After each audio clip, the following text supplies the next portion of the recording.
शिव महापुराण में बताए तुंगरा जी के अद्भुत उपाय संतान प्राप्ति के लिए। अगर किसी के यहाँ संतान नहीं हो रही है, बहुत साल निकल गए हैं, तो सफ़ेद आग के उपाय तो जरूर करके देखें। सफ़ेद आग की जड़ को पति पत्नी लेकर आए। नारी के पीरियड के 7वें दिन शिव मंदिर में जाकर शिवलिंग के ऊपर से जड़ को तुमरूपा जी के नाम से 21 बार घुमा लीजिए। फिर शिव जी के मंदिर में ही जहाँ नंदी जी महाराज का स्थान है, वहाँ नंदी जी के पीछे खड़े होकर शिवलिंग के दर्शन करते हुए आग की जड़ को लाल धागे से नारी को अपने कमर में बांध लेना है। तुंगरू जी का नाम लेकर उसके साथ ही एक पीपल की पत्ती शिव जी को कुंदुकेश्वर महादेव के नाम से समर्पित करके घर ले आइए। उसे गाय के दूध के में उबालकर दोनों पति पत्नी को रात में सोने से पहले पी लेना है। रोज मंदिर जाकर एक पत्ता समर्पित करना है और घर लाकर उसका सेवन करना है। पीपल की पत्ती जब ठंडी हो जाए उसे आप कहीं विसर्जन कर दे। जो रोज मंदिर जाना संभव न हो सके तो एक दिन में 5 पत्ती समर्पित करके 5 दिन उस पत्ती का उपयोग कर सकते हैं। एक एक करके 5 दिन पर पत्ती खत्म हो जाए तो फिर पत्ती समर्पित करके ले आए। नियम से इसका पान करते रहना है।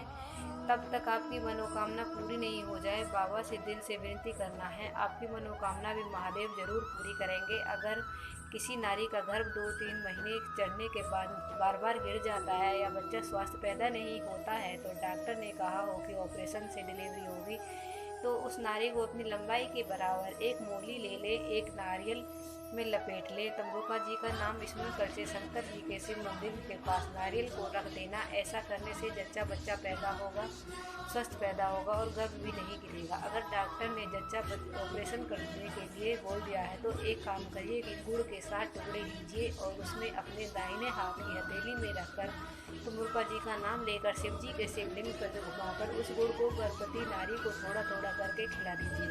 बच्चा नॉर्मल ही होगा, ऑपरेशन की जरूरत नहीं पड़ेगी।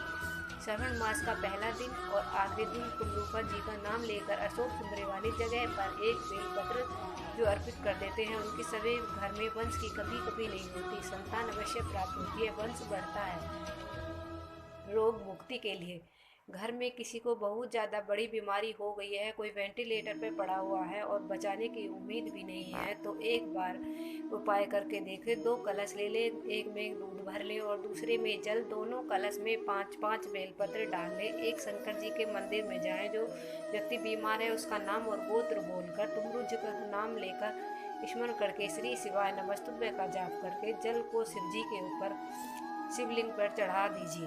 दिन भर में 3 बार यानी सुबह, दोपहर, शाम को प्रदोष में करना है। 3 दिन के अंदर ही बीमार व्यक्ति की तबीयत में सुधार आना शुरू हो जाएगा। अगर किसी व्यक्ति को हार्ट अटैक आ गया है तो उसे हॉस्पिटल ले जाने की नौबत आ गई है, तो इस उपाय से वह व्यक्ति पूरी तरह स्वस्थ होकर घर वापिस आ जाता है। 1 लोटा श्री शिवाय नमस्तुभ्य का नाम लेते माता अशोक सुंदरी वाले स्थान पर समर्पित किया जाता है और उसमें थोड़ा जल बचाकर शंकर भगवान के शिवलिंग पर चढ़ाया जाता है। तम्बरूका जी के नाम में इतनी बड़ी प्रबलता है कि जिस व्यक्ति को हार्ट अटैक आया है वह स्वस्थ होकर सही सलामत घर वापस आता ही है। नेत्र ज्योति बढ़ाने के लिए शंकर जी के मंदिर में जाएं। तम्बरूका जी का नाम लेकर एक घी का दीपक लगाएं। दिए पर एक प्लेट रख दीजिए और फिर उसमें काजल निकाल के गाय के घी में मिलाकर आँखों में लगाना शुरू कर दीजिए। साथ ही तम्बरूका जी का नाम स्मरण करते हुए चांद को देखिए, नाम स्मरण करिए। इस उपाय से आपकी आँखों की रोशनी बढ़ेगी, चश्मा भी उतर जाएगा। श्री शिवाय नमस्तुभ्यं।